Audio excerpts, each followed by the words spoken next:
να βάζει τα μπάζα αυτά από το μετρό.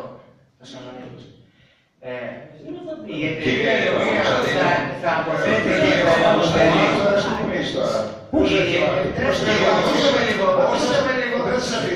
Η εταιρεία η οποία θα αποθέτει τα μπάζα εκεί για την δική σας, τον τρόπο αυτό τον οποίο στρώσατε, θα το χρησιμοποιούν τα δικά σας αυτοκίνητα να Κωνσταντίνο, κύριε Τσεπαλίδη, η εντολή ήταν από τον άκτορα.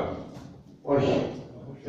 Ήταν πράγματα του άκτορα αυτά που κάνατε. Σας ρώτησα ότι εφόσον αυτή η δουλειά πάει στον άκτορα, τότε τα δικά σας ότι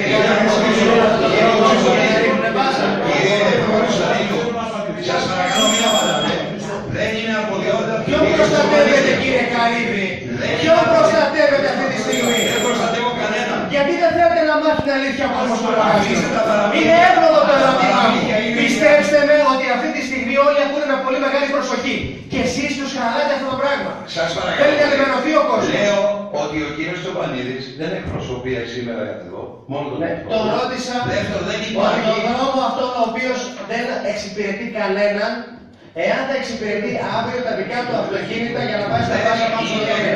Δεν υπάρχει απόφαση Δημοτικού Συμβουλίου για αυτό το θέμα. Δεν